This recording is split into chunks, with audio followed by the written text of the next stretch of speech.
Tem duas Clélias, né? Clélia Menezes e Clélia Cristina.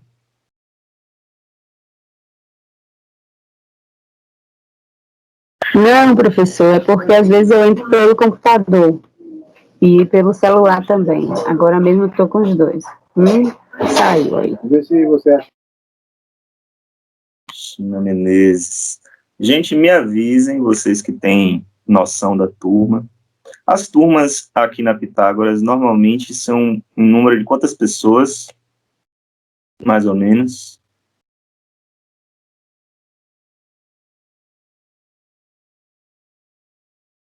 Clélia, eu tô botando aqui para admitir o outro perfil seu, só que não tá aceitando. Não, mas ele reiniciou, não sei o que foi. Caiu aqui, reiniciou do computador. Eu estou com o celular. Eu gosto de colocar no computador, porque às vezes eu tiro print da tela, se o senhor não disponibilizar os slides no momento, aí eu já vou estudando em casa também, repassando.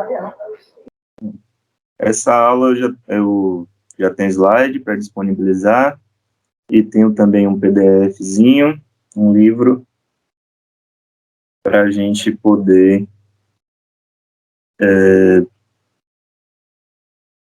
passar por e-mail da turma.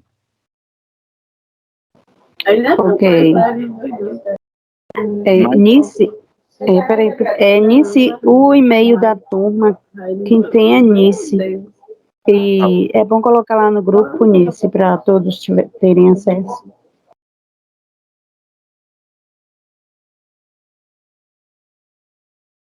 Rapaz, esse número de São Paulo tá me ligando umas 20 vezes no dia. Esse número que você atende e a pessoa não responde nada.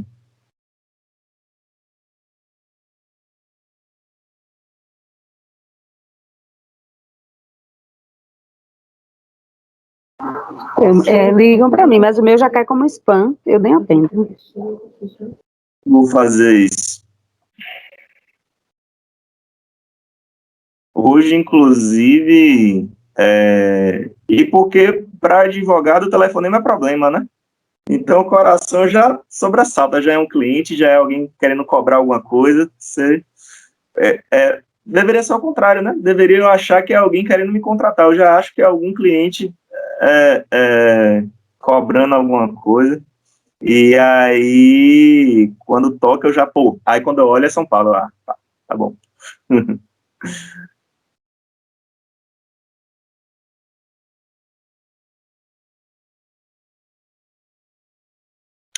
Gente, então, vamos dar início. Vocês acham que tem que aguardar alguém?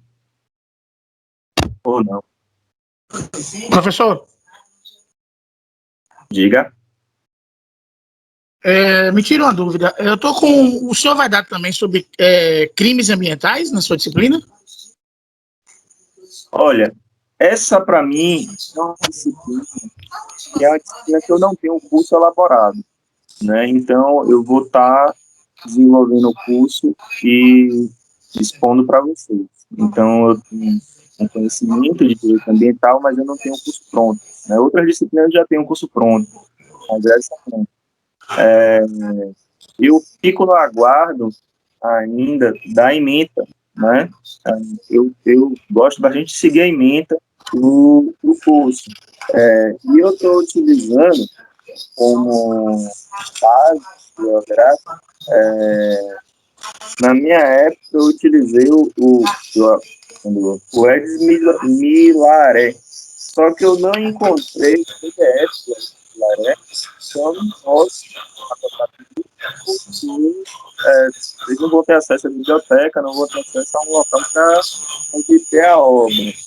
Então, eu estou utilizando um livro, que é esse livro aqui, Fiorilo, certo?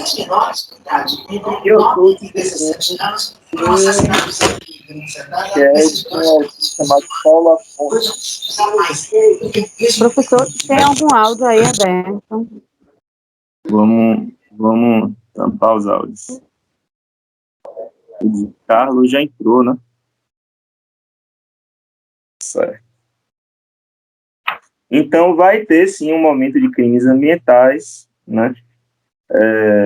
Mas o direito ambiental ele é muito mais amplo do que isso, né? Ele é uma área do estudo do direito que envolve bastante a questão do direito administrativo, né? A questão de leis próprias, que são leis próprias de proteção ao meio ambiente, né? Então, é algo bem amplo e porque a gente tem uma ideia, que é a ideia de meio ambiente, como se o meio ambiente fosse somente a natureza, né? A natureza intocada, a gente tem na cabeça uma ideia de meio ambiente que é de uma floresta, mas o meio ambiente, ele não é só isso, né? Então, nós temos o meio ambiente, que é o meio ambiente natural, e o meio ambiente artificial, o meio ambiente cultural. Então, a gente tem uma série de possibilidades de desenvolvimento dessa categoria, que é a categoria do meio ambiente. Falando dessa forma, gente, a gente pode iniciar.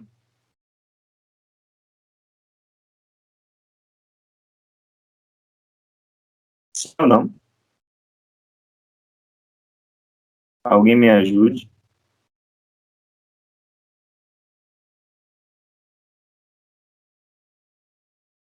Não? Vocês ainda estão aí?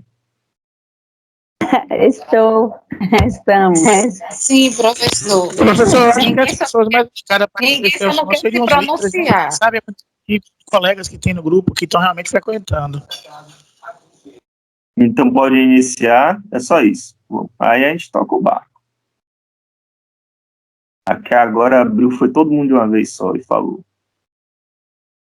Comande aí, Clélia. Quem é o líder da turma, É Clélia? Rodrigo é líder do quinto, mas Emily é a vice e eu sou a líder do quarto. Pronto, então vamos iniciar. Tá bom, gente. Essa turma, essa matéria, é a matéria do direito ambiental, certo? Ó, o Rodrigo aqui, o líder.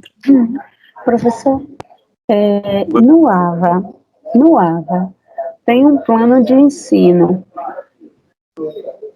E esse plano de ensino, eu creio que seja a ementa, não é não? E está aqui, no meu AVA.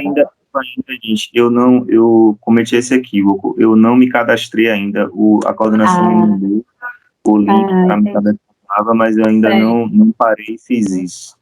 Certo, o Sérgio até falou isso hoje no grupo mesmo. Ele mandou um link à parte para a gente ter acesso à aula, para não entrar pelo AVA também.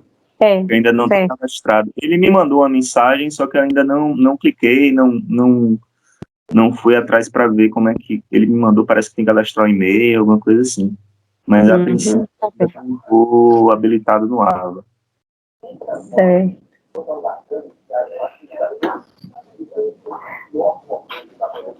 Então, gente, vamos dar início. Essa matéria é a matéria de direito ambiental, certo? Alguns de vocês eu já dei aula quarta-feira, outros não. Meu nome é Gabriel, eu sou formado em Direito pela UFES, eu tenho especialização em Direito Previdenciário pela UCSAL e eu tenho mestrado em Sociologia e Direito pela Universidade Federal Fluminense, né, do Rio de Janeiro. Então, essa aqui é um pouco minha apresentação. Tem mais gente aguardando. Luiz Carlos. Essa aqui é um pouco minha apresentação. Eu espero que a gente tenha a oportunidade de conversar, apesar da tela, né? Apesar da distância. Eu gosto muito de discussão, né? De conversa, de diálogo. Eu não encaro muito bacana essa coisa quadrada do direito, que as pessoas não se colocam para discutir muitas questões. Então, eu estou sempre aberto a essa possibilidade de discutir vocês já estão no quarto e no quinto semestre, então vocês já compreendem melhor essa dinâmica do direito. Eu tive a surpresa de estar dando nota para o primeiro semestre, que para mim é novidade, e aqui na Pitágoras, né, que foi a minha primeira aula da semana. Então, me senti assim, né, cuidando de uns bebezinhos ainda que estão ainda descobrindo. Aí porque eu produzi uma aula no nível que é o nível normal de um curso de direito, né? A partir do conhecimento de dicção de primeiro semestre, eu vou tentar produzir a aula de uma forma mais didática, mais básica, para os primeiros passos do pessoal ser... porque acho que essa é uma sensação comum, né? Na graduação de Direito. Em um primeiro momento você acha que não está entendendo nada, acha que as coisas partiram do meio do caminho. Então, é isso. A respeito do direito ambiental, gente, antes da gente falar propriamente dito do direito ambiental, né, como essa é uma matéria que propicia a gente a esse tipo de discussão, e eu venho desse mestrado que é do debate sociológico, é bom que a gente fale um pouco sobre isso, né, sobre a questão do meio ambiente, né, antes de falar do direito ambiental, a gente falar sobre o que é isso que se chama meio ambiente, o que é isso que a gente encara quando a gente encara o direito ambiental. Porque é um direito que é relacionado a uma questão que é uma questão que está sempre presente, né? Então, não é a única forma de tratar a questão do meio ambiente, não é através do instrumento do direito, né? É uma questão que envolve a política, que envolve o Estado, que envolve outros aspectos sociais. E eu sou leitor de um autor que se chama George Lukács, né? É um autor húngaro. E o Lukács, ele faz uma sociologia em que ele apresenta a realidade ela é uma só, né? Não existe, porque no paradigma que é o paradigma jurídico normalmente aceito, se tem uma ideia que é uma ideia de que a realidade ela é separada, né? Existe a realidade ideal e existe o mundo real, né? Então, para o Kelsen, né, que bebe aí na fonte do Kant, a gente tem o ser e o dever ser, né? A gente tem a norma pura, né, que é algo que não existe na realidade, existe só do ponto de vista da hipótese, né? E pro Lukács, não. Pro Lukács, a realidade ela é uma só. Mas, apesar da realidade ser uma só, ela se subdivide, né? Subdivide entre uma existência, que é uma existência inorgânica, uma existência orgânica e uma existência social, o ser social. Então, existe o ser, que é uma coisa só, existe o ser inorgânico, o ser orgânico e o ser social. O ser inorgânico é justamente aquilo que a gente chama de natureza, né, das regras naturais. É um ciclo que existe, né, que é o ciclo da causa e do efeito, né? No mundo natural, as regras predominantes são as regras de causa e efeito. Se você botar para reagir sódio com cloro, vai dar sal, né? Eles vão reagir, vai formar essa reação. A energia elétrica, se chove e determinada precipitação é muito poderosa, ocorre trovão, né? Surge energia elétrica. Se você manejar um graveto e friccionar esse graveto, vai sair fogo. Então, na realidade natural, existem relações de causa e efeito. Se você faz isso, logo aquilo, né? Essa é uma relação que é uma relação determinada. No mundo natural, é assim.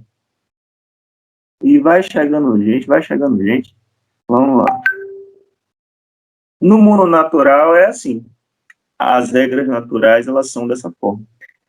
Na realidade inorgânica, né, quando se trata da realidade inorgânica, a gente está tratando da realidade mineral, da realidade em que as coisas elas não têm nem ao menos uma protoforma de consciência, né? Já na realidade orgânica, né, que envolve os animais, envolve os vegetais, né? Existe ali um ser que o Lukács, ele lendo a parte do Kant, ele fala que eles têm uma teleologia sem efeito. Eles não buscam as coisas porque eles pensam a respeito daquilo, eles projetam na realidade algo e buscam aquilo, eles buscam as coisas porque os animais, né, por conta de um instinto, né, por conta da necessidade de sobrevivência, né, então é uma finalidade sem escopo, na verdade, né, que o Lukács utiliza, né. Então, finalidade sem escopo não tem um alvo, ele não está querendo buscar as coisas, ele simplesmente quer sobreviver, né, e busca fazer aquilo para continuar vivo, né? Essa é a realidade inorgânica, a parte orgânica da realidade. E, por último, existe a parte social, a realidade social, o ser social, né? E, para o Lukács, o ser social, ele tem como base de fundamentação, de sustentação, o trabalho, né? Aí, o que é trabalho? O trabalho é um ato que é um ato eminentemente humano, somente o ser humano realiza trabalho, né? O animal não realiza trabalho, o animal está buscando sobreviver. O trabalho o ser humano, ele olha o mundo natural, o ser humano ele tem carências, essas carências podem ser do estômago, pode ser da consciência, da ideia, então eu tenho carências de me alimentar, de me vestir, na carência de comprar um livro, de assistir um filme, então são carências que são tanto do estômago, tanto da parte mais fisiológica do ser humano, quanto da ideia, né? Quanto da consciência. E o trabalho, ele acaba assim, na forma como o ser humano age na natureza para modificar a natureza e adequar a natureza às suas necessidades. Então, o ser humano, ele olha que se ele friccionar um graveto, se ele bater duas pedras, sai fogo. Então, com isso, o ser humano ele vai mudando a natureza, ele vai alterando as regras naturais, né, para que as regras naturais se adequem às suas necessidades.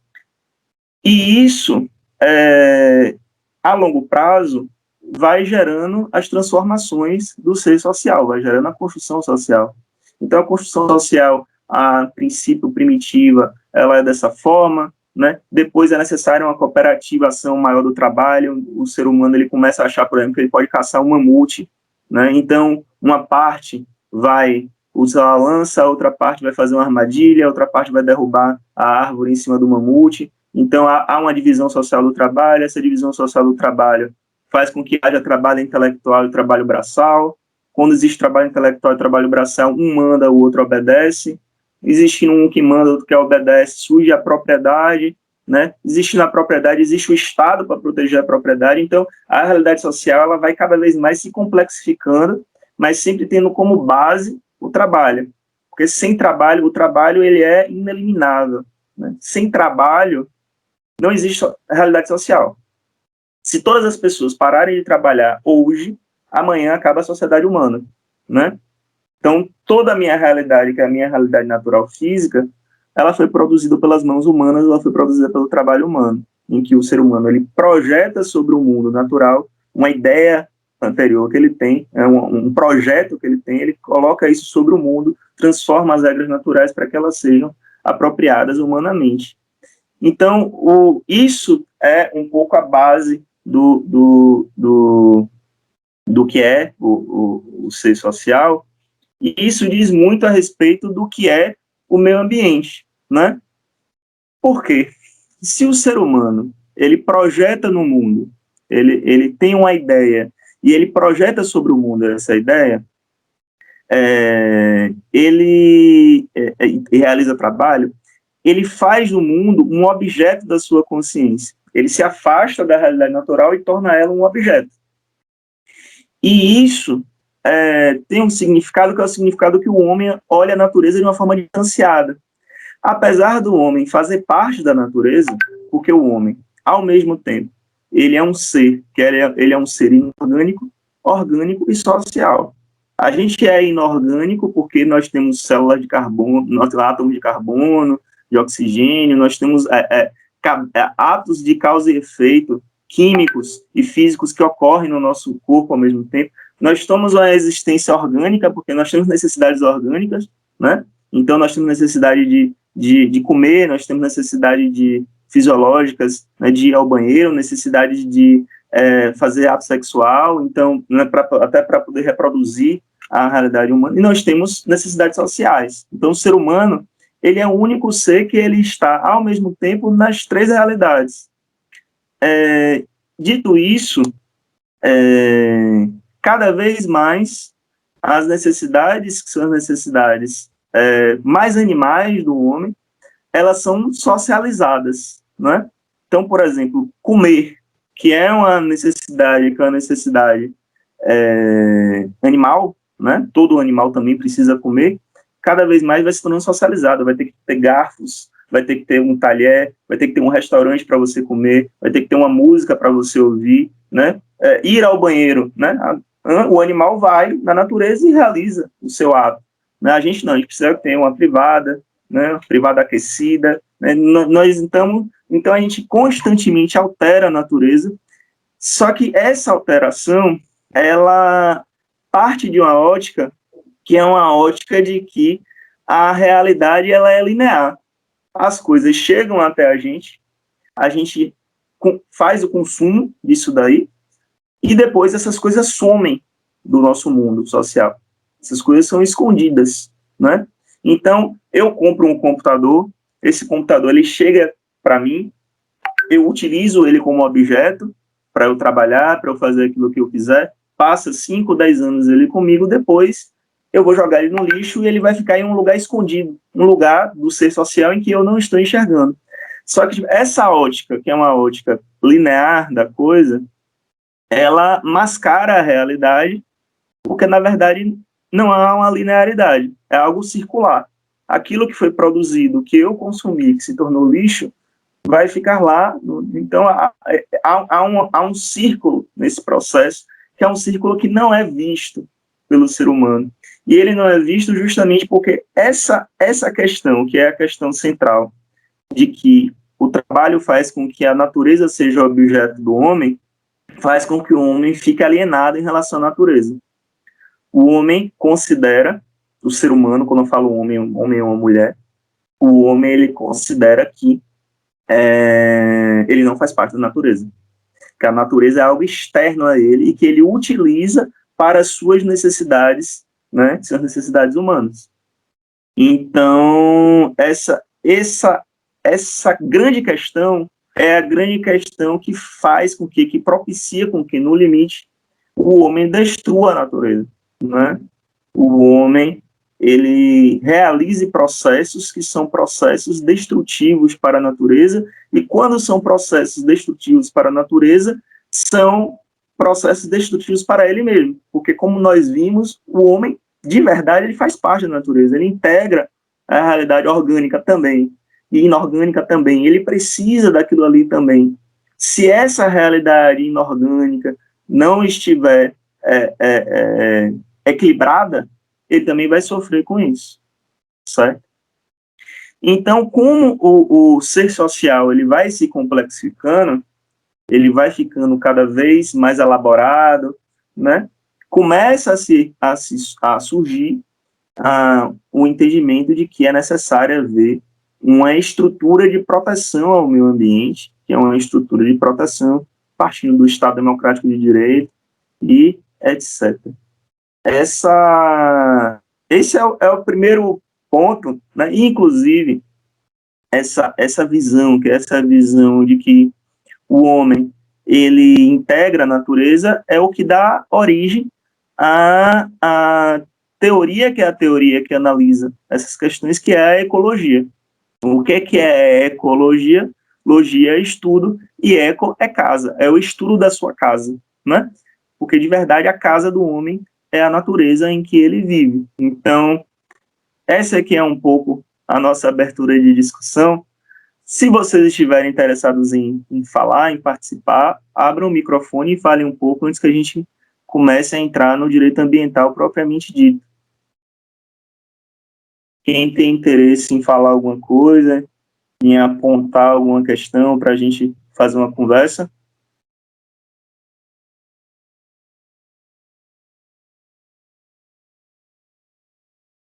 Professor, boa noite.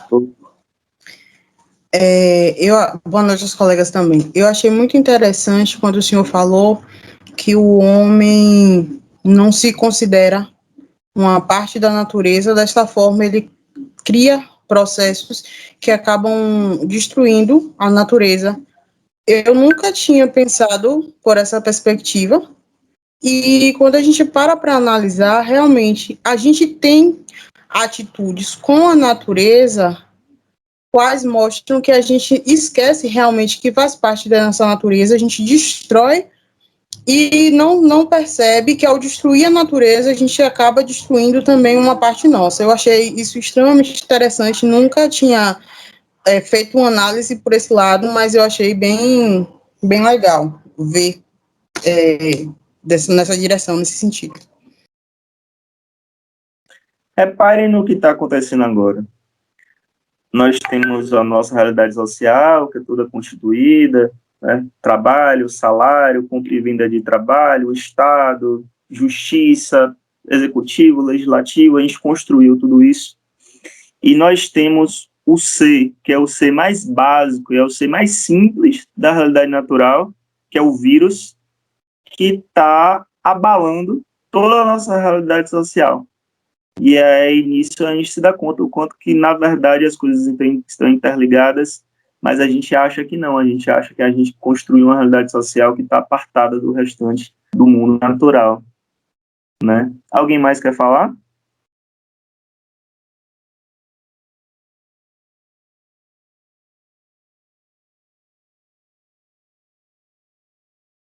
Se não vai haver,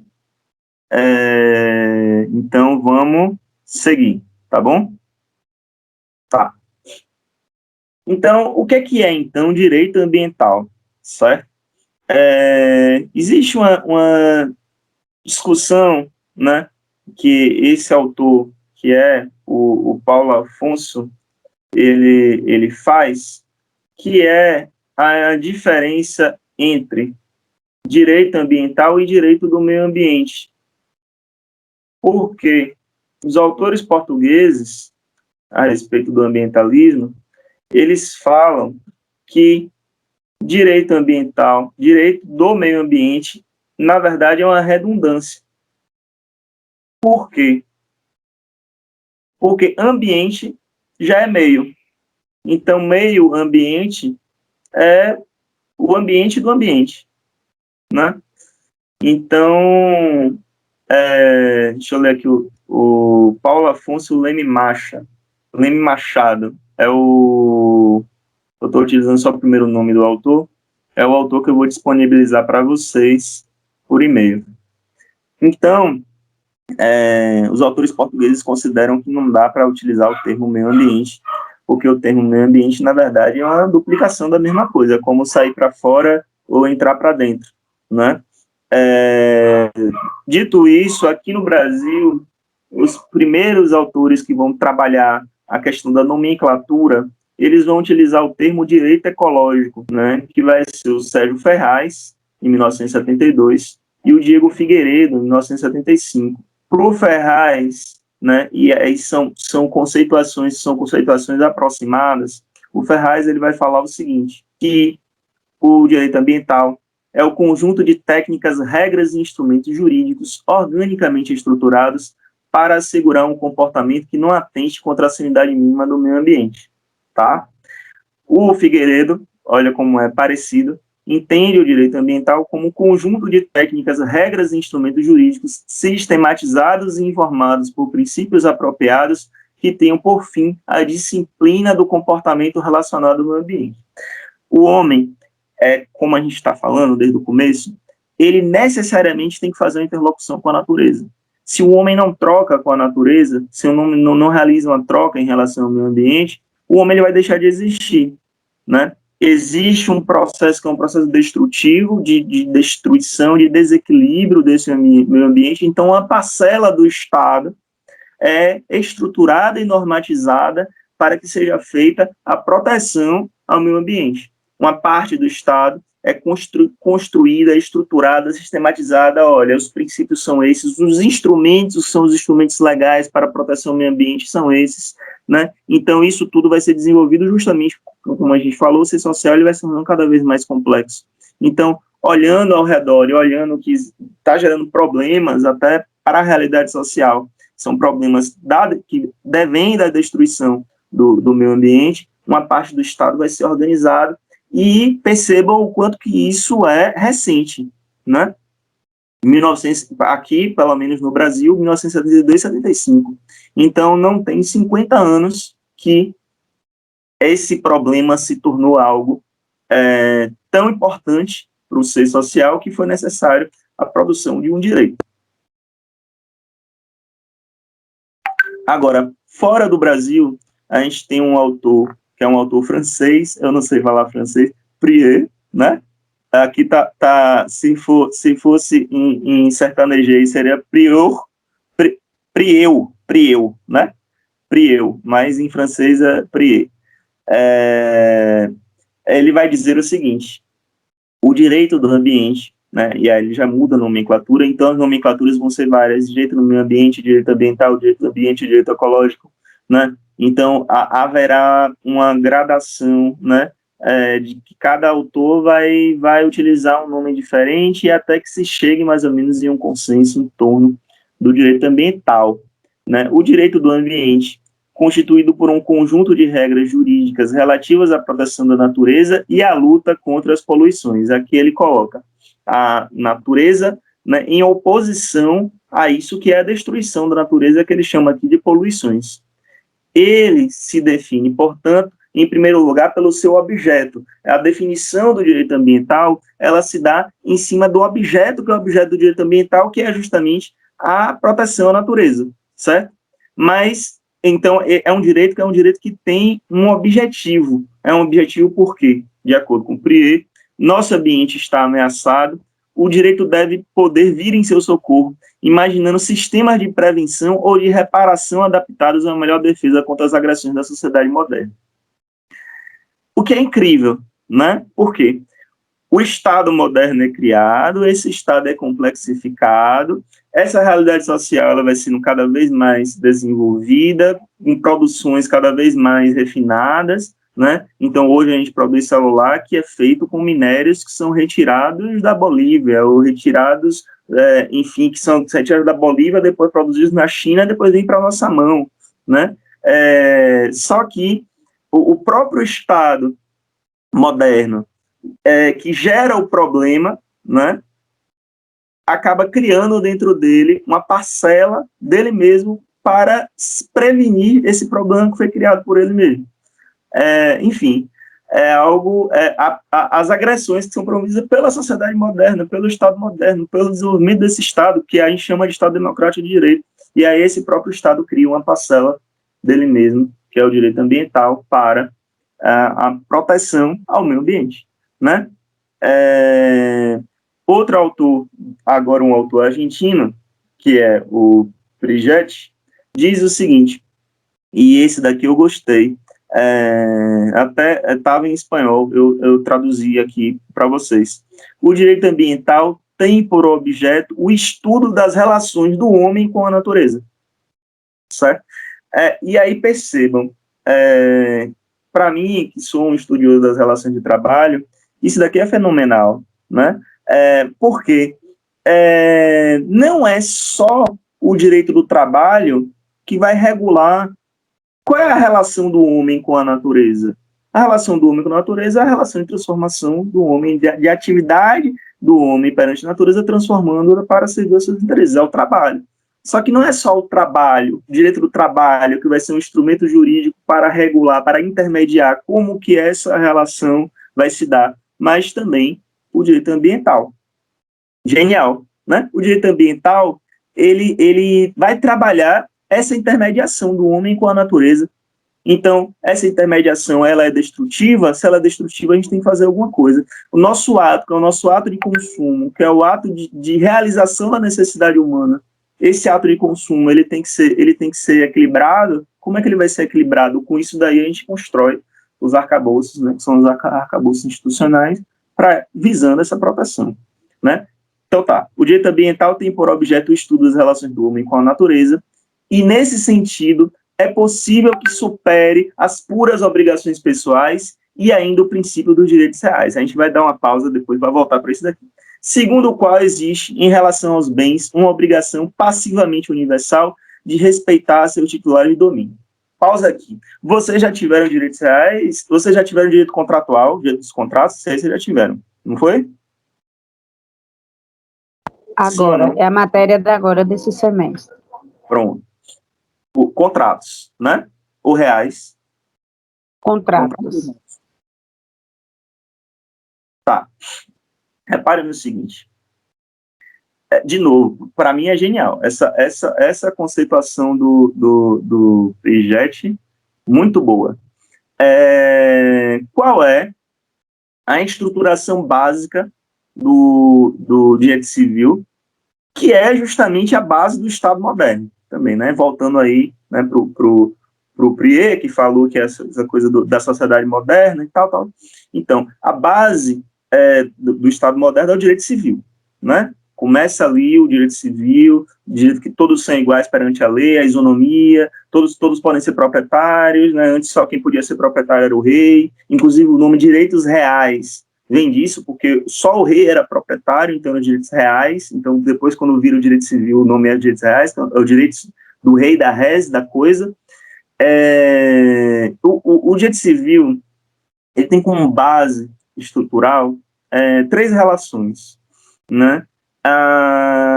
O contrato, a propriedade e a família. Não a família do jeito que a gente conhece, que é a nossa família em que a gente vive, na realidade, mas a família em Constituição Civil, né? Porque a família no Código Civil, ela só serve para quê? Ela só serve para saber quem é que vai herdar, né? Não é quem é que vai ser feliz, né? Porque quem é que está tratando bem quem, não é quem é que vai ficar com a herança. Então, a família em Constituição, institucionalizada ali juridicamente. Então, direito contratual dá razão às obrigações, às relações obrigacionais, às relações pessoais, às obrigações pessoais. Enquanto que o direito de propriedade dá razão às obrigações de direito real. O que é a relação obrigacional? A relação obrigacional é o contrato. O contrato é uma relação em que eu firmo um compromisso com um indivíduo. Então, por isso que é uma relação pessoal. Se eu vou lá, aí Ed Carlos, me dê R$500 que eu te dou um relógio de ouro. De ouro não, porque não sei 500, não é de um relógio, né? Vem Maria vai poder me cobrar o relógio? Não. A única pessoa que pode me cobrar essa relação jurídica é Ed Carlos, certo? Agora, é uma relação de direito real? Não. A relação de direito real, ela é oponível não contra uma pessoa, mas ela é oponível contra toda a sociedade.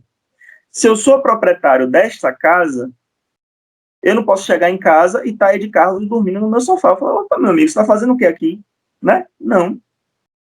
Qualquer pessoa da realidade social, qualquer pessoa do mundo, por eu ter um título de propriedade dessa casa, vai ter que respeitar que eu sou proprietário dessa casa, né? Porque eu fui lá e registrei, está lá no cartório, e etc. e tal. Agora, repare o que ele vai falar aqui. Que a obrigação, né? O direito ambiental, ele supera as puras obrigações pessoais e ainda o princípio dos direitos reais, certo? Segundo o qual existe em relação aos bens uma obrigação passivamente universal de respeitar o seu titular de domínio, ou seja, nos direitos reais existe uma obrigação passivamente universal, todo mundo vai ter que se privar de interferir na propriedade do outro, porque ele é o titular do domínio, porque ele é o titular da propriedade. Agora transformando isso aqui que ele falou de uma forma bonita, transformando isso no mundo real. Se eu sou dono de uma fábrica, eu sou dono dessa fábrica.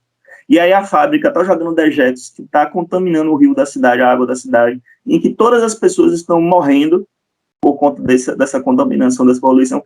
Não, mas eu sou titular da propriedade, eu faço aquilo que eu quiser. Com a minha propriedade eu posso destruir a água inteira, posso destruir a cidade inteira. Vocês entenderam o que ele quis dizer de uma forma bonita e teórica, né? Que as obrigações perante o meio ambiente, perante a ideia de direito ambiental, superam, inclusive, as relações pessoais e as relações de direitos reais. Em resumo, né, o caixotão todo que eu falei aqui agora, né, a proteção ao meio ambiente transcende isso daí. É como se essa visão, que era a visão moderna original, de que propriedade é absoluta, e se eu sou proprietário, eu posso fazer o que eu quiser com essa propriedade, a partir da exigência de direito ambiental não é mais dessa forma. Vocês entenderam? Vocês concordam com isso? Vocês discordam? Vocês não entenderam o que eu falei? Vocês querem que eu repita? Ficou confuso? Contribuam aí com a aula. Eu concordo. Pronto. Eu entendi e concordo. Pronto, gente. Então, fico preocupado porque às vezes eu posso estar indo por um caminho mais complexo, mas eu estou indo assim por um caminho teórico, mas sempre pausando para que eu não fique aqui falando assim, esse professor é doido. Mas também é uma matéria de direito ambiental, é uma matéria que permite esse tipo de elucubração, né?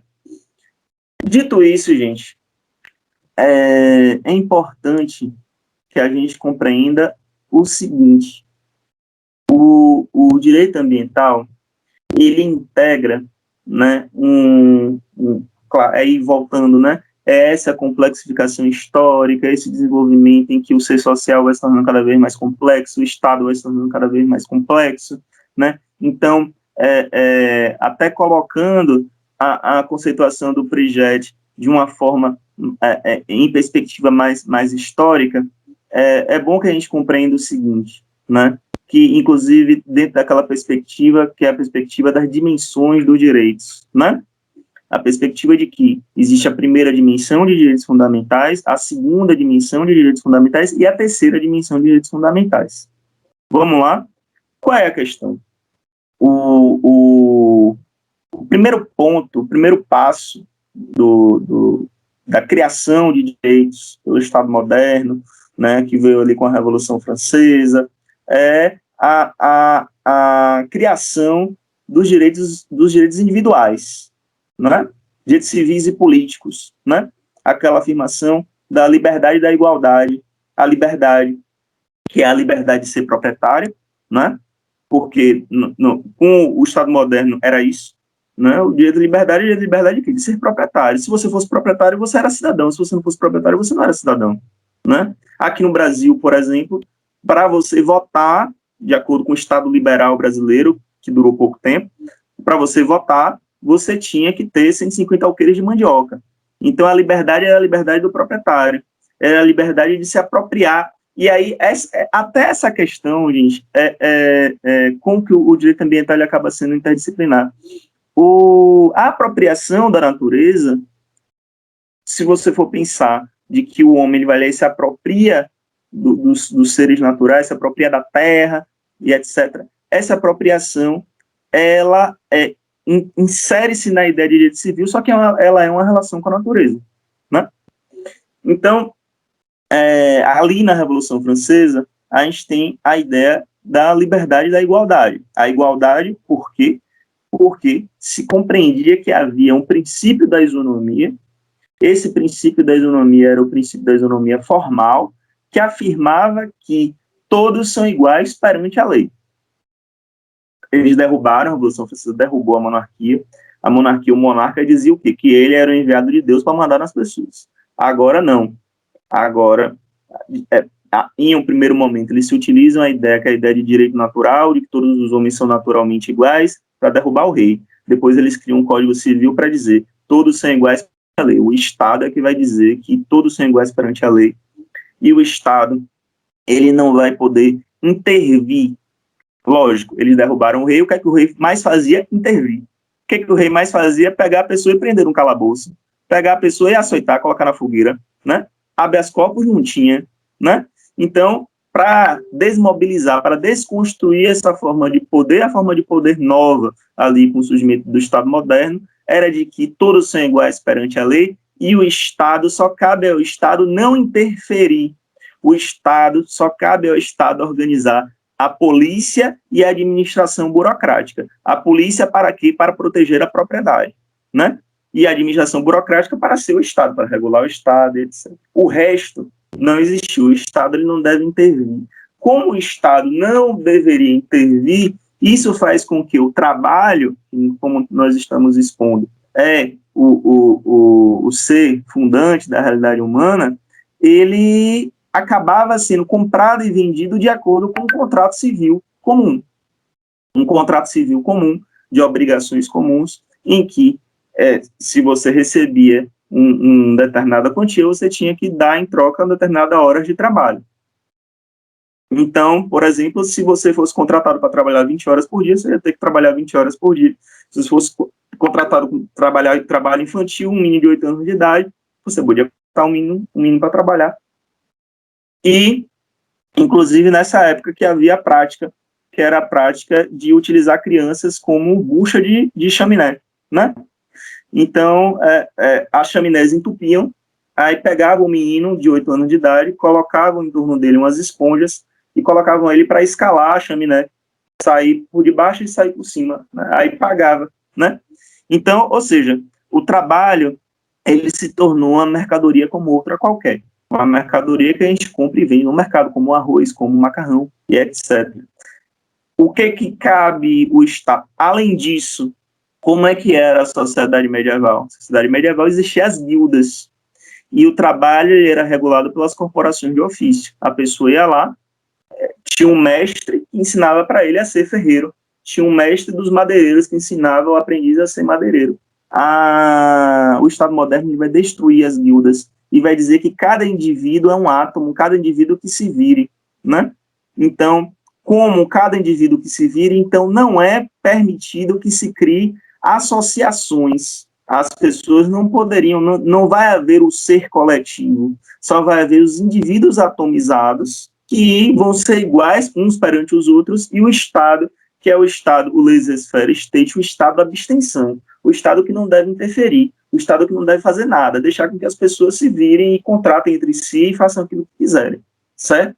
Né? Aí vem dessa época, que era uma época bacana, em que o trabalhador tinha, né, um trabalhador das minas, por exemplo, da Inglaterra, tinha, em média, 3 anos de vida, né?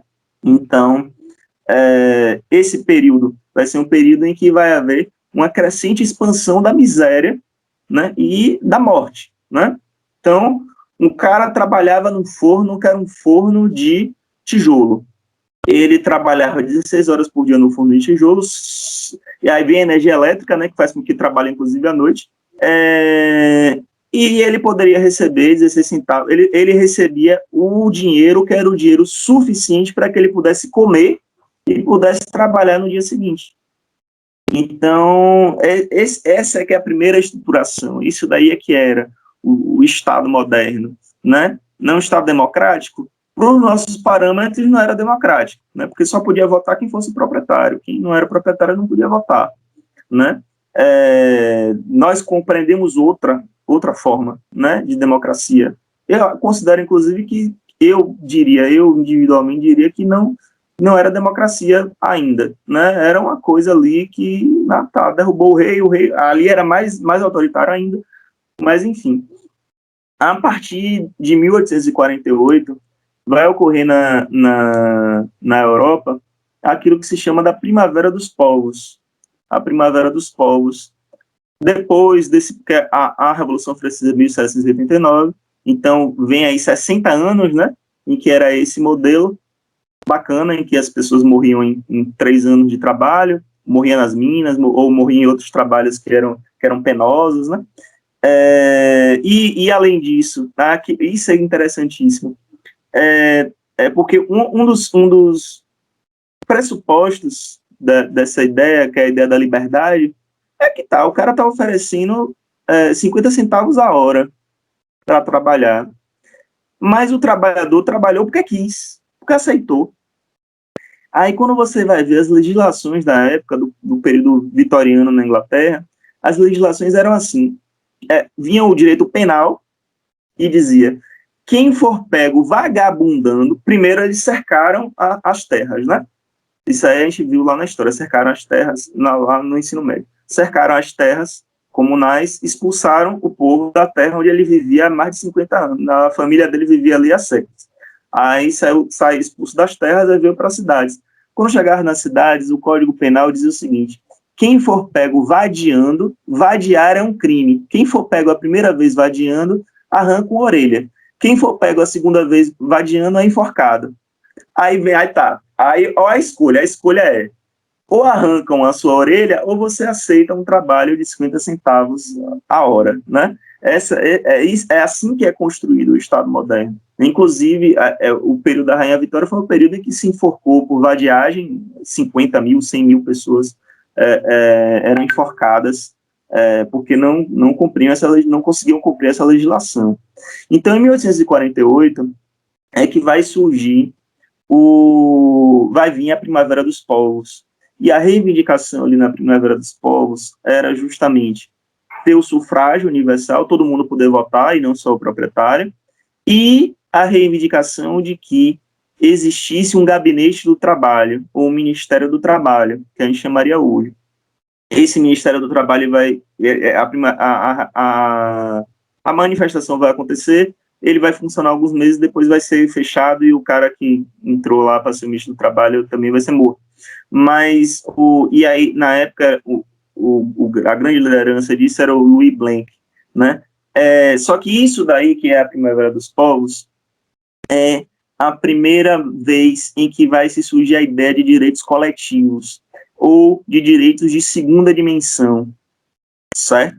Então, nós temos o direito de primeira dimensão, são os direitos civis e políticos, e os direitos de segunda dimensão, que são os direitos sociais, né, que para a gente hoje é o direito do trabalho, o direito previdenciário, o direito à educação, o direito à saúde, né? Então, o Estado, ele vai deixar de ser esse Estado, que é esse Estado abstencionista, que não se mete nas coisas, para ser um Estado que propõe, que promove direitos sociais. O Estado ele vai ter que construir escolas, o Estado ele vai ter que construir postos de saúde, o Estado, a relação de trabalho, existe isonomia, todos são iguais perante a lei, existe, só que essa isonomia, ela deixa de ser uma isonomia, que é uma isonomia formal, para ser uma isonomia material, que você já ouviu isso várias vezes, que é a ideia de que todos têm que ser tratados iguais, levando em conta as desigualdades.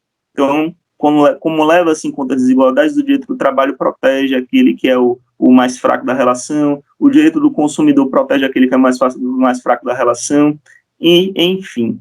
Então, isso a Primavera dos Povos vai acontecer, e depois da Primeira Guerra Mundial, duas constituições são importantes para a gente pensar os direitos sociais, que são justamente a Constituição Mexicana, né, e a Constituição de Weimar, né, que é da Alemanha. A Constituição Mexicana, que vai surgir a partir da Revolução Mexicana, que vai ser promovida por Emiliano Zapata e Pancho Villa, e a de Weimar, que vai vir ali em 1919, logo depois da Primeira Guerra Mundial, porque que ninguém se pergunta por que a Constituição é de Weimar e não de Berlim, né? Porque a capital da Alemanha é Berlim. Weimar é uma cidade, é um condado do interior. Por que foi em Weimar? Porque em Berlim o pau estava quebrando, né? Estava tendo, logo depois do final da Primeira Guerra Mundial, grandes manifestações, e aí os constituintes eles foram se reunir em outro lugar. Essas constituições, elas vão ressignificar a ideia de propriedade, vai se surgir a ideia que é a ideia de função social da propriedade, a ideia de quem é que tem o direito sobre o solo, no caso do México, quem é que tem o direito sobre os solos minerais, os subsolos minerais, né? O petróleo, por exemplo, o México na época era o segundo país que mais produzia petróleo, inclusive só se descobriu petróleo na Venezuela por conta da Revolução Mexicana, porque todas as petroleiras saíram do México e foram para o país vizinho, descobriram petróleo no outro lugar. Então, reparem no seguinte, nessa categorização histórica que a gente está fazendo. Existe o trabalho, existe a ideia da propriedade, que é a apropriação do trabalho, e existem ressignificações que vêm sendo feitas a respeito das relações de propriedade, e são, de verdade, relações basilares para o direito. A relação de propriedade é uma relação basilar para isso que é o fenômeno jurídico. Então, primeiro, a gente tem essa ressignificação que é de que era uma propriedade original moderna, que era absoluta, que passava por cima de tudo, enfim, e depois a gente tem uma propriedade social. Essa propriedade social, ela vem junto com o direito à saúde, ela vem junto com o direito previdenciário, né, as formulações de sistema previdenciário começam a surgir nessa época. E aí nós temos, a partir da Segunda Guerra Mundial, a questão dos direitos de terceira dimensão. Os direitos de terceira dimensão, eles também são chamados de direitos meta-individuais. São direitos que transcendem o indivíduo. O indivíduo, e aí veja como isso é algo completamente diferente daquilo que era a ideia da formulação de direito lá no Estado moderno. A formulação de direito era o quê? Era o direito civil e político do proprietário, da relação do indivíduo com a coisa, diretamente ali. Aqui não. Aqui existem formulações jurídicas, formulações de direito, que transcendem a individualidade e que, inclusive, pensam nas próprias gerações, ou seja, em indivíduos que ainda nem ao menos nasceram. Certo? Então, os direitos, esses direitos transindividuais ou meta-individuais, eles são direitos que não tomam os indivíduos como existentes somente isoladamente.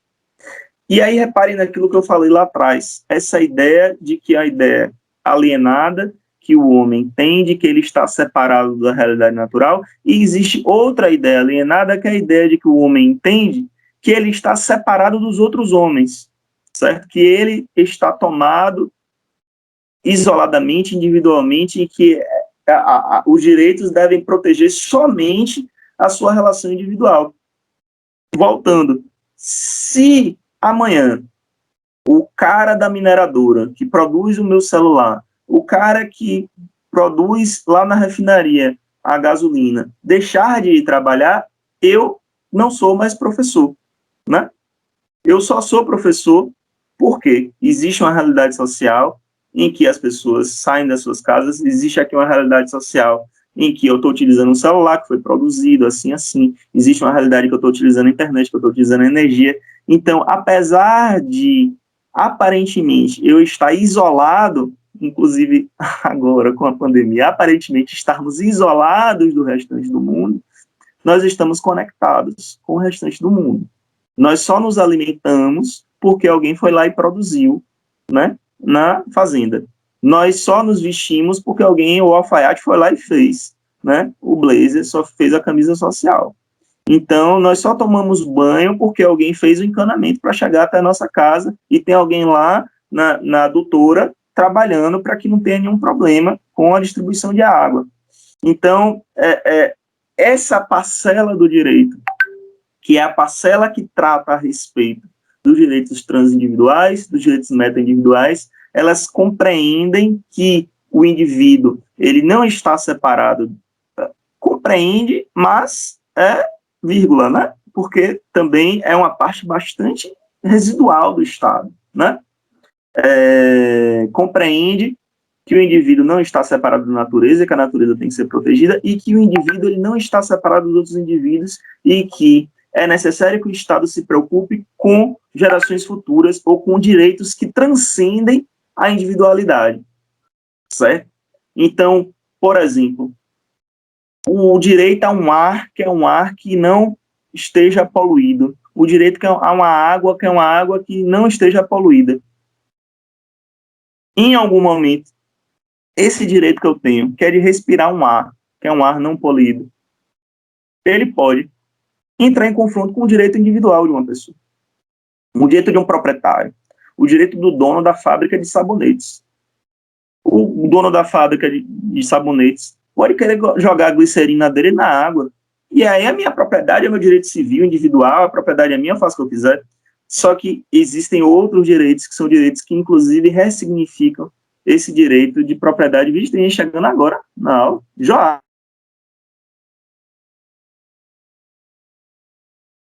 Boa noite, Joada. É Joado, meu primo? Tem um primo chamado Joado. Tava empolgado aqui, gente. Aí agora não sei mais o que. Pronto. Até aqui está tudo bem? Posso continuar tranquilo? Tem alguma coisa que vocês querem que... Sim, professor, tá ótima. Pronto. Pode continuar, professor. Valeu, gente. Dito isso, vamos trabalhar, então, o que é esse desenvolvimento dos direitos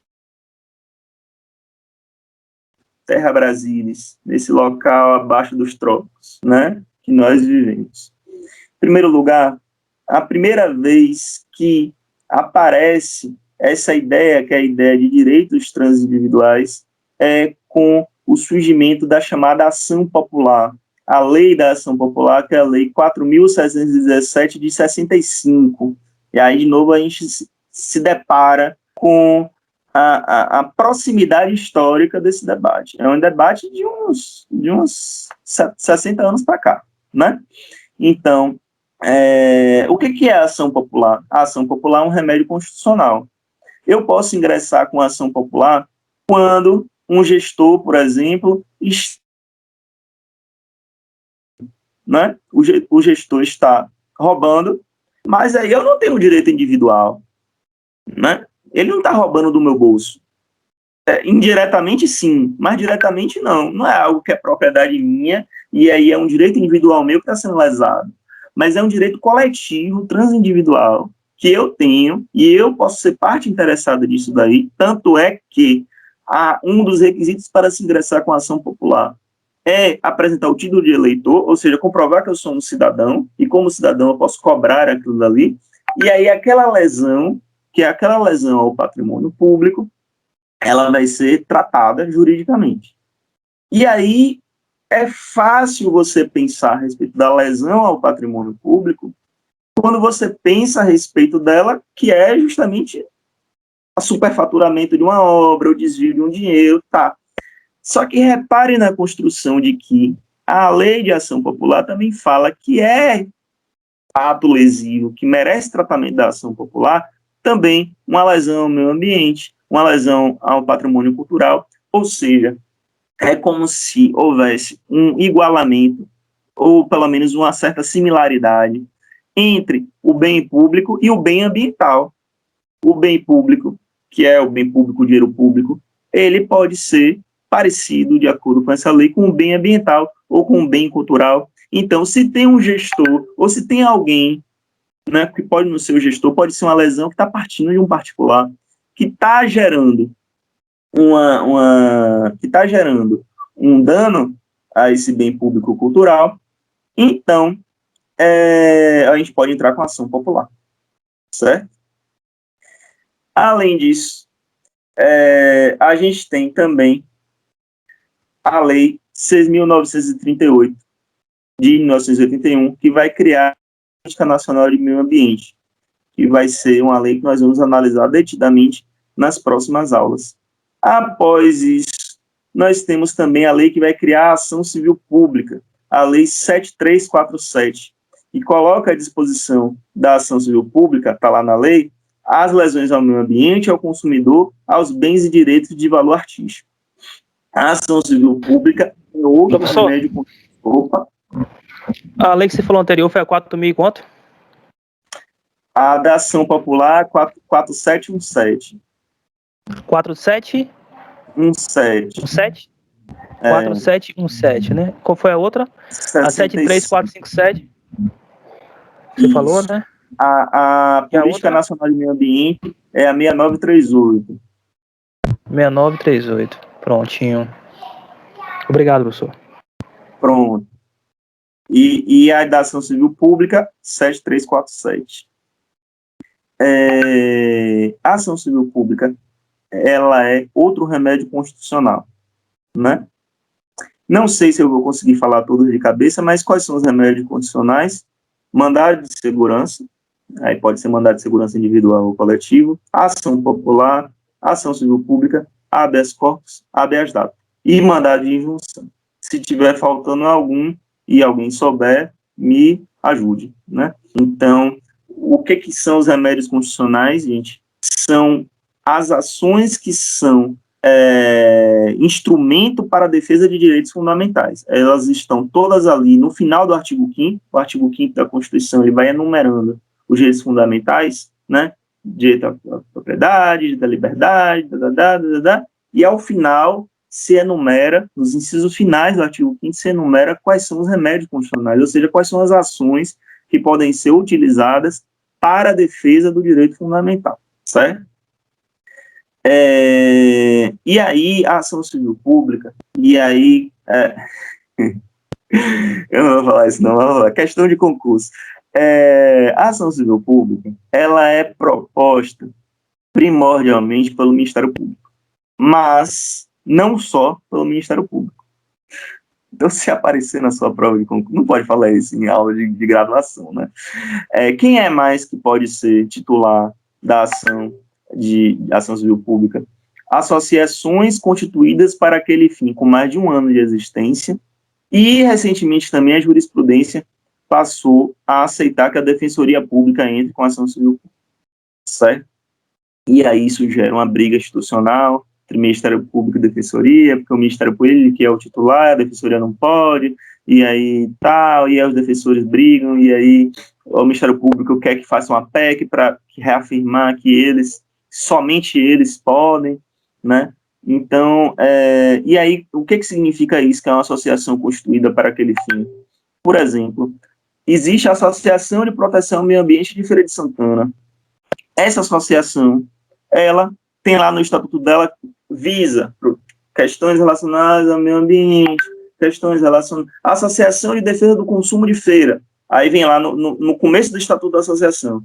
Essa associação tem como finalidade a proteção ao consumo, tal, a proteção às relações de consumo.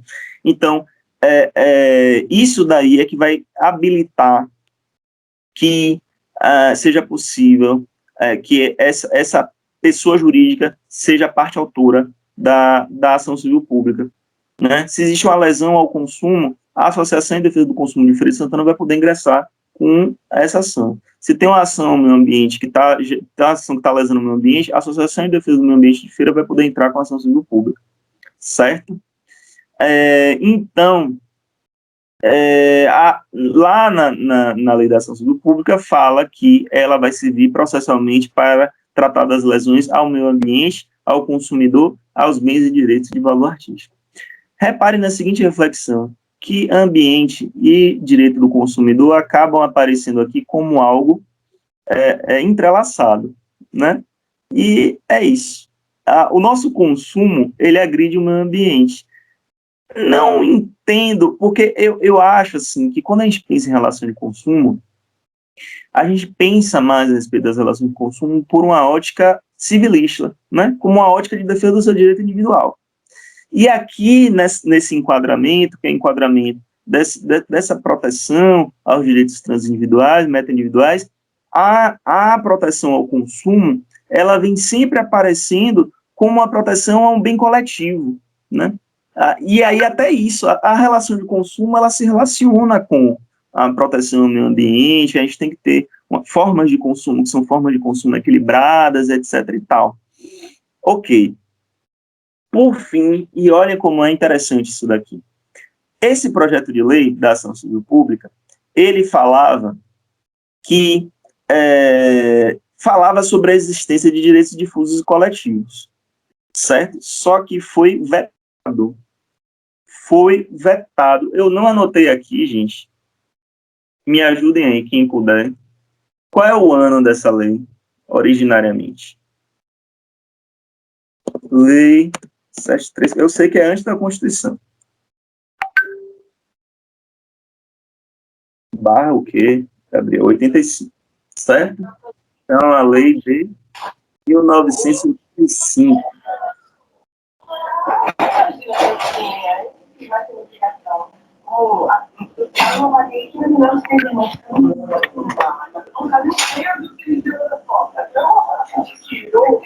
Eu não vi o Ela é de número da lei. 85. 1985. De 85. 734. Isso. O projeto de lei, ele incluía uma concepção que era uma concepção de proteção a direitos difusos e coletivos. Só que foi vetado, né, era incluído no artigo 1º, inciso 4º. Foi vetado pelo presidente de então, imagino que deva ser o Sarney, né, 85, foi vetado justamente sob o argumento de que não existia no ordenamento brasileiro a regulamentação do que é difusos e coletivos, para que seja incluído aqui a proteção a esses direitos, certo? E aí, a Constituição de 88, ela vai trazer a previsão do que é direitos difusos e coletivos, assim como a Constituição de 88, ela vai trazer a previsão do que é bem ambiental, assim como a Constituição de 88, ela vai prever a existência de 3 bens públicos: bem público de uso comum do povo, bem público de uso especial e bem público dominial. Vamos de trás para frente. O que é o bem público dominial? O bem público dominial é aquele bem que pertence ao Estado, mas o Estado não está dando uso. Estado aqui com E maiúsculo. Bem público de uso comum, bem público de uso especial, são aqueles bens que o Estado está dando uso. Então, por exemplo, o fórum, a prefeitura, são bens públicos de uso especial. Por que são bens públicos de uso especial? Porque qualquer do povo pode utilizar aquilo ali, desde que se respeite as regras especiais inerentes àquele espaço. Então, por exemplo, no fórum se diz, só pode entrar no fórum se for de calça, se for de bermuda, não entra. Eu sou do povo, eu sou cidadão, mas eu tenho que respeitar regras inerentes àquilo dali, certo? E, por último, o bem público de uso comum do povo. O bem público de uso comum do povo é, por exemplo, as praias, né? É, por exemplo, bens que são bens naturais, são bens que qualquer do povo pode usar. Eu posso usar a praia, só que eu não posso me apropriar privadamente da praia. Se eu pegar e cercar a praia, quer dizer, em tese não poderia, né? Porque tem alguns resorts, alguns aqui, né, fazem. Se eu quiser cercar a praia e eu quiser me apropriar privadamente daquilo dali, passar ali 10 anos, depois ingressar com uso capião, eu não posso, porque é um bem público de uso comum do povo, assim como as praças também são bens públicos de uso comum do povo, certo? Por fim, então, reparem, primeiro, em 1985, se propõe a Lei de Ação Civil Pública, e aí a presidência veta o inciso 4, que é o inciso que fala sobre a proteção de direitos difusos e coletivos. No entanto, vem a Constituição, qual era o argumento? Não existe no ordenamento, né, a conceituação do que é isso, difusos e coletivos. Vem a Constituição de 88 e prevê, logo depois da Constituição de 88, a Lei 878 vai lá e reinsere o inciso 4º, e que se diz que a ação civil pública ela deve proteger direitos transindividuais, difusos, coletivos e individuais homogêneos. Certo? Tá. E aí, o que são esses direitos meta-individuais ou transindividuais ou coletivos? Certo? Esses direitos são os transindividuais, eles são divididos em direitos difusos, direitos coletivos em sentido estrito e direitos individuais homogêneos, certo? Vocês já viram isso em alguma outra matéria ou isso é novidade? Só para eu ter uma noção, se eu estou dando uma de abestalhada aqui, falando uma coisa que vocês já estão careca de saber. Oi? Não, professor. Eu estou vendo agora nessa aula. Tá. Eu também estou vendo agora. Tá bom. Não está abestalhado não, viu? Mas tem algumas coisas no direito que a gente reescuta em várias aulas diferentes, né? Então, direitos difusos, coletivos em sentido estrito e individuais homogêneos. O que são os direitos difusos? A Lei 878 é o Código de Defesa do Consumidor, viu, gente? Aí, de novo, olha a equiparação em que, na nossa cabeça, relação de consumo é uma relação privada, é a minha proteção, eu estou querendo consumir e pronto, acabou-se. Mas não. No Código de Defesa do Consumidor se abre um espaço, que é um espaço para proteção a direitos difusos. Eu não sei se vocês já viram, para mim é o maior exemplo de proteção ao consumo, que é aquela propaganda do Silvio Santos, de proteção ao consumo aqui nessa perspectiva transindividual. Não, antes disso, deixa eu explicar, porque aí estou falando de direito do consumidor, que é direito ambiental, né? Então, deixa eu explicar, depois a gente retorna para o exemplo. O artigo 81 do Código de Defesa do Consumidor, ele vai prever, né?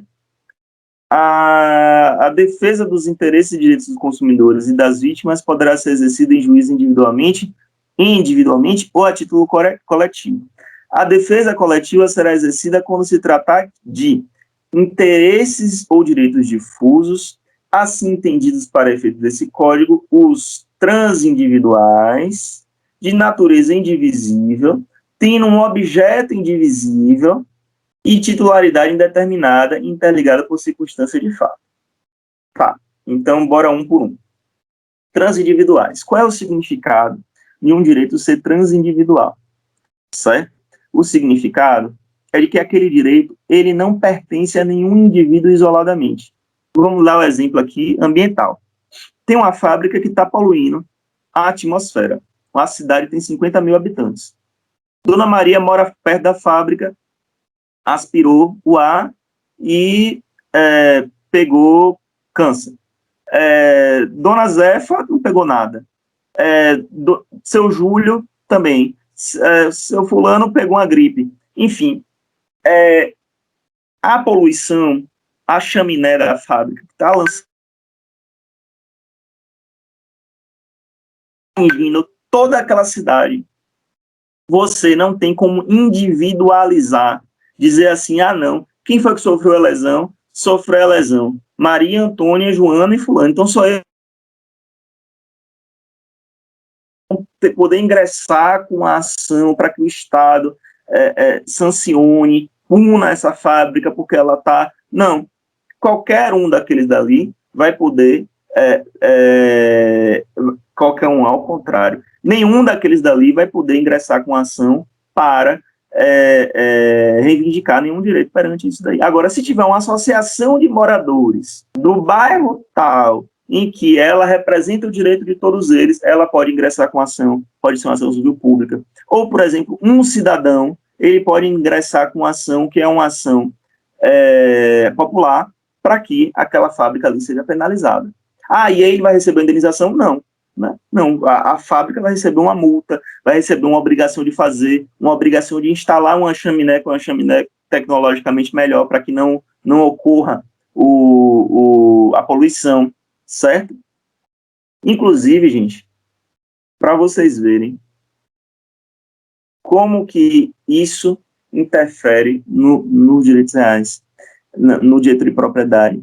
Lá no direito real, no direito de propriedade, a gente vai ver o que acontece quando você tem o uso indevido da propriedade, certo? Que é o direito de vizinhança. Na regularização do direito de vizinhança, tem usos que são usos abusivos. E uma das possibilidades é a possibilidade, inclusive, né, porque tem várias diferenças. Existe um uso indevido da propriedade, que é um uso que é pré-existente, e existe o uso que é posterior. Então, por exemplo, eu compro uma casa em um lugar. Como eu comprei uma casa em um lugar, a fábrica já estava lá antes de mim. Então, a fábrica está despejando fuligem perto de mim. Ok, está me atingindo minha saúde, minha segurança, meu sossego? Tá. Mas eu não posso fazer nada, porque chegou antes. Agora, se a fábrica chega depois, como a fábrica ela emprega a gente e ela cumpre uma função social, mas ela está gerando um dano, que é um dano abusivo, em relação ao direito de propriedade de um dos vizinhos, eu posso ingressar com ação individualmente para forçar a fábrica a comprar a minha propriedade. Você vê como que esse direito civil original, né? Como que o Estado força, porque o Estado não tinha que se interferir em nada lá atrás. Como é que o Estado força alguém a realizar uma compra? Então, compra a propriedade porque eu posso comprar uma casa em outro lugar, porque eu cheguei primeiro, certo? Agora, ok, se existe um dano ambiental, aí a pessoa entra com a ação popular, aí ela vai receber indenização? Não. Se vai haver uma punição, um pagamento de uma multa, etc., isso aí vai ser revertido, por exemplo, a uma associação do lugar que cuida do meio ambiente, revertido para o Estado aplicar em políticas ambientais, enfim. Em primeiro lugar, é transindividual, ou seja, não é cabível a nenhum indivíduo. Em segundo lugar, é indivisível, ou seja, esse ato que está sendo o despejo da fuligem, você não pode dividir, quantificar esse ato, né? Essa fumaça chegou até a casa de Dona Maria, não chegou, né? Não, é um ato só, que é um ato indivisível, que é um ato de dano ao meio ambiente. Além disso, os sujeitos, eles são indeterminados, ou seja, você não vai poder dizer foi Maria, ou foi Joana, ou foi Silva, não. Enfim, eles são sujeitos indeterminados, mas eles estão ligados por uma circunstância de fato. Aqui no nosso exemplo, a circunstância de fato é o fato de que a fábrica está jogando fuligem pela chaminé e que está poluindo o meio ambiente. Além disso, a gente tem os direitos coletivos. Ih, gente, estou esperando toda hora.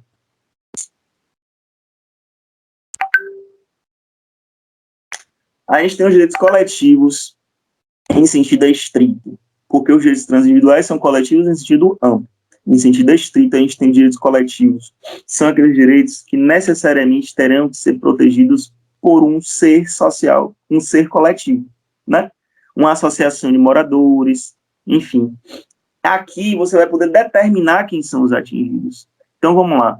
Tem um bairro, e aí tem 100 casinhas naquele bairro, e aí vem um fazendeiro e tampa a água, e aí as pessoas deixam de receber água, certo?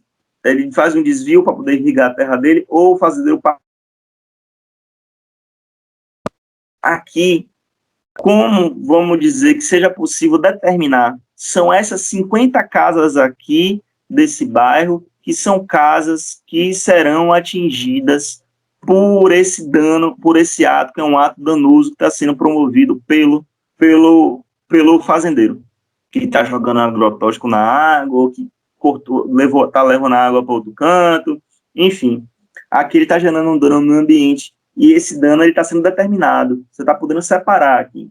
A associação de moradores desse bairro, ela vai poder ingressar com ação, e aqui ela será em defesa de um direito coletivo, e não em defesa de um direito transindividual. O inciso 584 do Código de Defesa do Consumidor, ele vai dizer: interesse ou direitos coletivos que são assim entendidos para efeito desse código, os transindividuais de natureza indivisível de que se titular grupo, categoria ou classe de pessoas ligadas entre si ou com a parte contrária por uma relação jurídica base, certo? A diferença aqui é que tem como determinar os titulares do direito.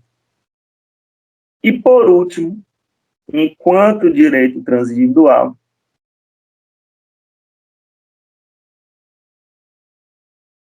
os direitos individuais homogêneos, eles, eu não consigo pensar em um exemplo ambiental, certo? Consigo pensar em um exemplo da relação de consumo. Então, vou usar o exemplo da relação de consumo. A Ford, ela pegou e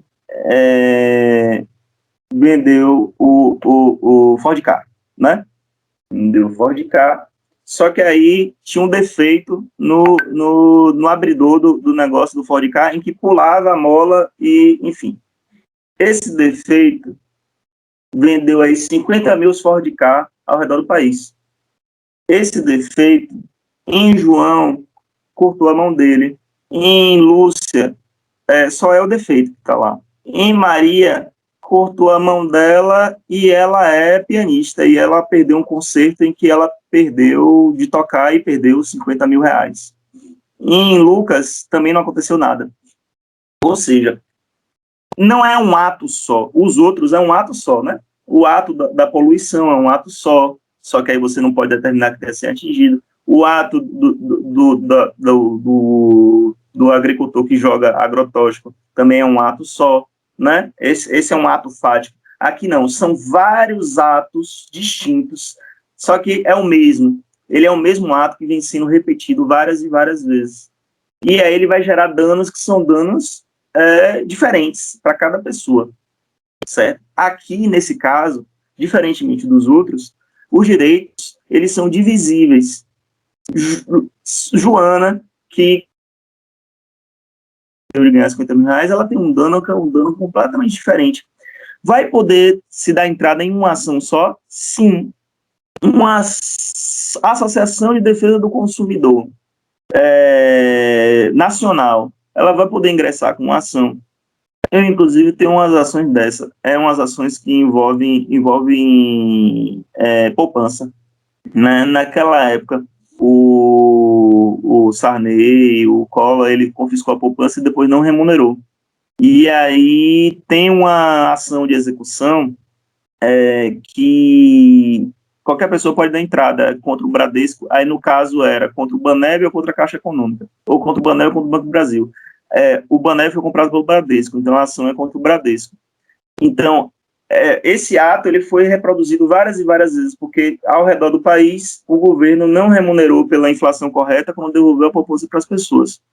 Aí tem uma ação que é uma ação da Associação Brasileira de Defesa do Consumo, que ganhou, e aí os indivíduos têm que ir lá e executar essa sentença, certo? Cada um tinha lá na sua conta uma poupança de 25 mil reais, 50 mil reais, e aí tem um valor para receber. Então esses direitos eles são divisíveis e eles são determinados, né? Só que eles são iguais, idênticos,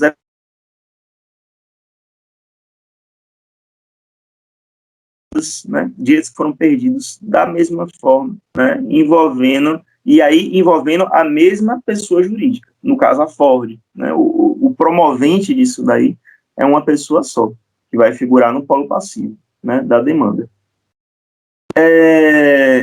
Dito isso, gente, por último, a gente tem a questão da definição, que é a definição do... Pior que eu tirei da página. É a definição do direito ambiental, que o direito ambiental ele se enquadra, né, como a gente veio explicando, nesses direitos coletivos, né, direitos transindividuais, direitos difusos, porque são justamente direitos que servem a ninguém individualmente, mas servem a todo mundo ao mesmo tempo, certo? O direito ambiental, ele vai aparecer ali na Lei de Política Nacional do Meio Ambiente, em que o meio ambiente, que é o que vai ser protegido, ele é conceituado como o conjunto de condições, leis, influências e interações de ordem física, química e biológica que permite, abriga e rege a vida em todas as suas formas, certo? Dessa forma, o meio ambiente, ele é um patrimônio público. Ele é um patrimônio que ele serve a toda a população ao mesmo tempo. Existe, inclusive, do ponto de vista civilista, né, uma elaboração que é a elaboração... Qual é o nome do menino? Não é o Cristiano Chaves, não é o... Qual é, rapaz? É um que eu não gosto, mas ele tem uma elaboração... Espera aí que eu vou pegar ele aqui. Maria Helena... Tartucinho. É o Tartucinho. Flávio Tartucci. Ele fala o seguinte, ele fala a respeito de hipoteca social, certo? Quando ele vai falar sobre função social da propriedade. Porque a propriedade, ela precisa cumprir com a finalidade social. A função social da propriedade, ela não é só uma função social em sentido estritamente civil, mas existe também a função social ambiental, por exemplo. Na questão, porque quando há uma reformulação, que é a reformulação da propriedade, em que se insere a ideia de função social, não se está dizendo que a função social é um apêndice, não é? A função social, ela não é um apêndice. A função social, ela é uma parte inerente à propriedade. A ideia de função é uma ideia de axiologia. A propriedade, após o surgimento da função social da propriedade, ela só existe se ela cumprir a função social. Você só tem o direito de propriedade se você cumprir a função social. Se você não está cumprindo a função social, não há, né? Então, não é que tem o direito de propriedade e aí mais a função social. Não, a função social é interna, é inerente. E aí o Tartucci, ele vai trazer essa ideia de hipoteca social, certo? Porque o que é a hipoteca? Eu acho isso criativo, né? Eu não gosto do Tartucci porque ele é muito simplificado, mas nisso daqui eu acho interessante, quando tem essas coisas assim, essas ideias criativas. Não sei nem se é dele, ele pode até ter copiado de alguém, mas pode falar, Luiz. Professor, me desculpe interromper sua aula, é que eu não estou me sentindo muito bem, aí eu estou te avisando que eu estou saindo da sala, viu? Oh, sem problema, sem problema. Espero que você fique bem. Obrigado aí, boa noite a todos. Tá. O que é a ideia da hipoteca? A hipoteca é uma ideia de que você pega a sua propriedade e você entrega ela em garantia de uma dívida, certo? Então, você continua usando a sua propriedade, mas pagar juros, e se você não pagar essa dívida, você vai ter que entregar a sua propriedade. Aqui, a ideia de hipoteca social,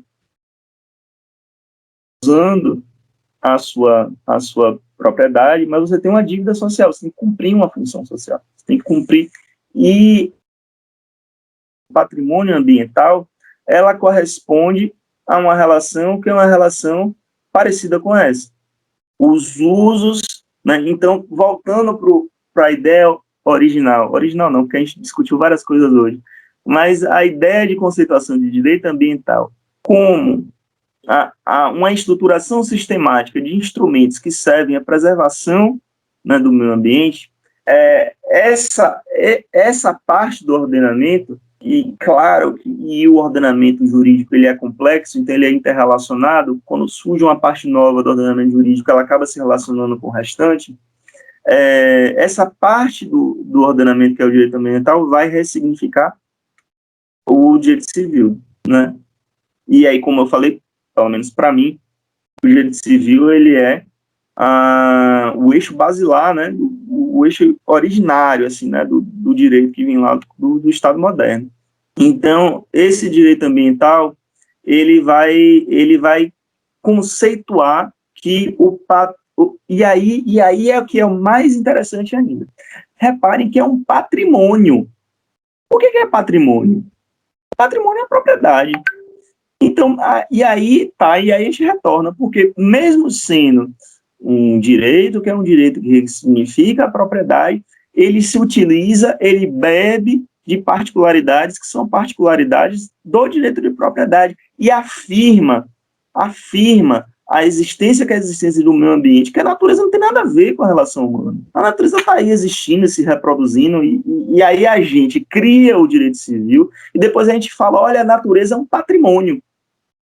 A gente coisifica, né, como eu falei lá atrás, que é uma alienação, e uma das formas de alienação é justamente a coisificação de relações, é você pegar relações que são relações tais e tornar elas coisas, né, e a natureza já é coisa, mas aqui você patrimonializa.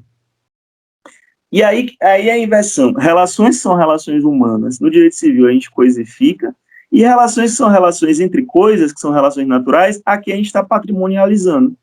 Aqui a gente está transformando uma visão, que é uma visão do meio ambiente, que é lá relações de causa e efeito, que ninguém tem controle, que não são relações humanas, a gente está imputando a eles uma relação que é uma relação eminentemente humana, que é a patrimonialização. Aqui, no artigo 2º, inciso 1º da Lei de Política Nacional do Meio Ambiente, que o meio ambiente é um patrimônio público a ser necessariamente assegurado e protegido, tendo em vista o uso coletivo, certo? Com isso, gente, a gente conclui Eu acho que eu cometi o equívoco de não ter. Essa é a nossa primeira aula, certo? Seria interessante se vocês fossem de primeiro semestre, que o povo de primeiro semestre fala mais, né? Alguém quer falar alguma coisa? Alguém quer contribuir com a aula de alguma forma? Professor, hoje eu não estou muito participativa, mas eu estou ouvindo a sua aula, estou fazendo minhas anotações, é porque hoje eu estou muito cansada, minha filha, ela já foi para maternidade hoje, e quase ganhando Enem, voltou de novo, e foi cansativo esses 3 dias para mim. Mas eu estou ouvindo a sua aula, não estou participativa. Mas o restante dos colegas aí participam. Participem, gente.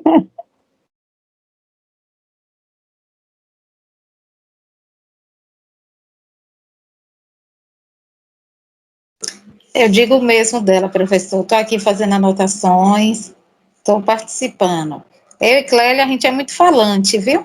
Hoje a gente está quietinha, mas você vai ver daqui para frente. Mas muito boa a sua aula, professor, muito obrigada.